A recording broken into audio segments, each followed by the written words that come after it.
अंग्रेजों से आजादी की जंग जीतने के बाद 15 अगस्त 1947 को देश स्वाधीन तो हो गया, पर इसे चलाने के लिए नियम कानून की जरूरत महसूस हुई।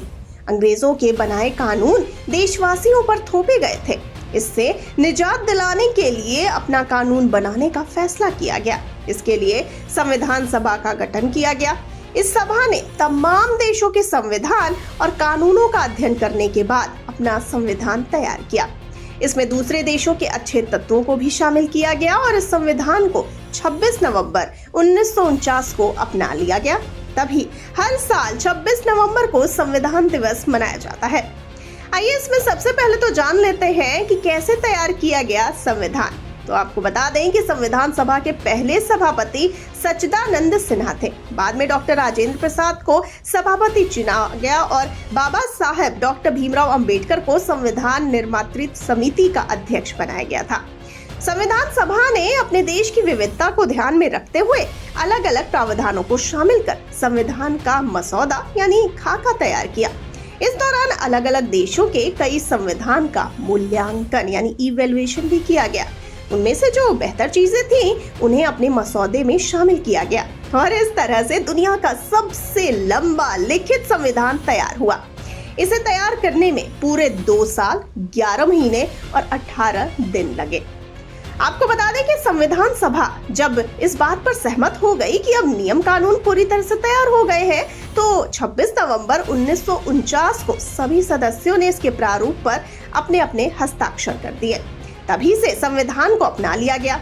हालांकि इसे लागू किया गया था 26 जनवरी 1950 को, यानी कि संविधान को अपनाए जाने के 2 महीने बाद। इसीलिए तारीख 26 ही रखी गई, क्योंकि 2 महीने पहले इसी तारीख को संविधान अपनाया गया था। संविधान बनाने वाले महापुरुषों के योगदान को रेखांकित करने के लिए 26 नवंबर को संविधान दिवस मनाया जाता है, जबकि 26 जनवरी के महत्व को गणतंत्र दिवस मनाकर रेखांकित किया जाता है। आपको बता दें कि भारतीय संविधान में शामिल कई तत्व दूसरे देशों से लिए गए हैं। इनमें सबसे पहले ब्रिटेन का नाम आता है। जी हाँ, ब्रिटेन से आजादी के बाद संविधान सभा ने उसके संविधान का अध्ययन किया तो ऐसे कई तत्व मिले जो हमारे देश के लिए काफी मुफीद थे। अलिखित संविधान वाले ब्रिटेन से हमने संसदीय सरकार, कानून का शासन, विधायी प्रक्रिया, एकल नागरिकता पद्धति, विशेषाधिकार रिट, कैबिनेट सिस्टम, संसदीय विशेषाधिकार और द्विसदन की व्यवस्था अपने संविधान में शामिल की है। इसके अलावा हमने आयरलैंड के संविधान से राज्य के नीति निर्देशक सिद्धांत, राष्ट्रपति द्वारा राज्यसभा के लिए सदस्यों का नामांकन और राष्ट्रपति के चुनाव का तरीका अपनाया है। वहीं संयुक्त राज्य अमेरिका से भारतीय संविधान में राष्ट्रपति और उपराष्ट्रपति के कार्य, राष्ट्रपति पर महाभियोग की प्रक्रिया, सुप्रीम कोर्ट और हाई कोर्ट के न्यायाधीशों को हटाने की प्रक्रिया, नागरिकों के मौलिक अधिकार, न्यायपालिका की स्वतंत्रता, संविधान की प्रस्तावना और न्यायिक समीक्षा को अंगीकार किया है। आगे आपको बता दें कि कनाडा के संविधान से हमने संघीय शासन व्यवस्था का वर्तमान स्वरूप अंगीकार किया, जिसमें राज्यों की तुलना में केंद्र अधिक शक्तिशाली होती है। केंद्र में निहित शक्तियां, राज्यों में राज्यपालों की नियुक्ति का केंद्र का अधिकार और सुप्रीम कोर्ट का सलाहकार क्षेत्राधिकार हमने कनाडा से ही लिया है। ऑस्ट्रेलिया के संविधान से हमने समवर्ती सूची की अवधारणा, व्यापार और वाणिज्य की स्वतंत्रता और संसद के दोनों सदनों की संयुक्त बैठक की व्यवस्था को अपने संविधान का हिस्सा बनाया है।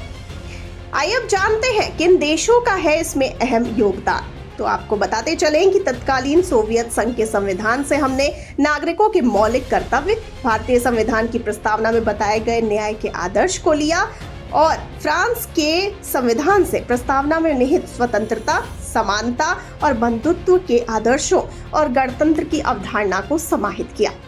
आपातकाल के दौरान मौलिक अधिकारों का निलंबन जर्मनी की देन है। राज्यसभा के सदस्यों का चुनाव और संविधान में संशोधन की प्रक्रिया दक्षिण अफ्रीका के संविधान से ली गई है। कानून द्वारा स्थापित प्रक्रिया की अवधारणा को हमने जापान से अंगीकार किया है।